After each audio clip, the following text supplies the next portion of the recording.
So whenever you're ready.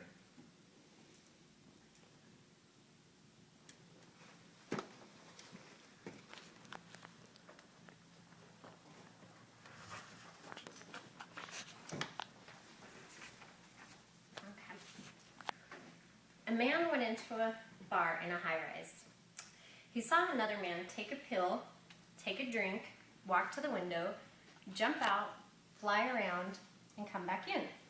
He watched the man repeat this twice more. And finally, he goes over to the flyer and asks if he could have a pill. The man turns him down, saying that this was his last pill. He offers the flyer $500 to no avail. Finally, he pulls out $1,000 and offers it to the flyer, saying that this is all the money he has. The flyer reluctantly accepts and gives over his last pill. The man walks to the bar, takes his pill, takes a drink, goes to the window, and jumps out to his death. The bartender walks over to the flyer and, wiping his glass, says, "You sure are mean when you're drunk, Superman." The point of this joke is not everything in life is as it seems. Such is the case I noticed when I was selling real estate, that nothing in the real estate community is exactly what it seems on paper. One way to help make sure that you can avoid being house poor is to identify the hidden costs of homeownership and understand what lenders look for when pre-approving you for a loan. In an article from lendingtree.com titled "How Much Can You Afford?", they state the process quite simply. First, figure out how much total debt you and your spouse, if applicable, can carry with a 36% ratio. To do this, multiply your monthly gross income, your total income before taxes and other expenses such as healthcare, by 0.36.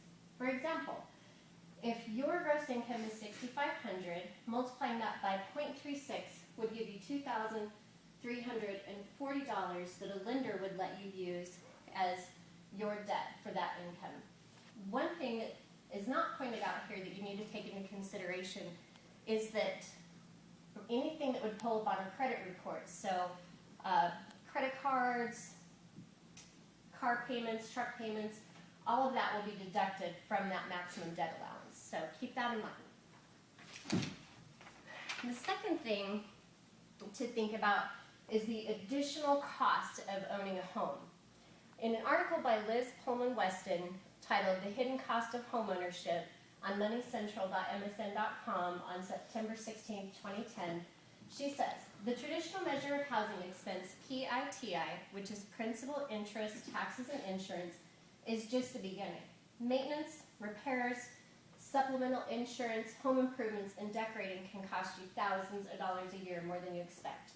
This is a fantastic point and really something to keep in mind when you're setting a housing budget. If you're buying a new home, keep in mind that a lot of times new housing doesn't come with blinds, fencing, landscaping, so definitely things to consider when you're setting your new housing budget.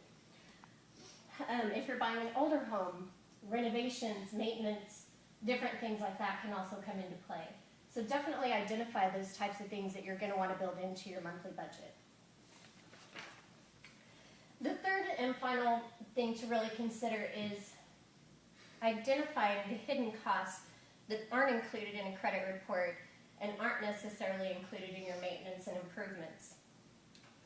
In an article in money.cnn.com titled "Money 101 Lesson 8, Buying a Home," they say to aim for a home you can really afford. The rule of thumb is that you can buy housing that runs about 2.5 times your annual salary. This is something to really be careful with. A good idea would be to write down all of the other expenses you have a month that wouldn't show on a credit report. So you want to subtract from your total monthly debt allowed things like utilities.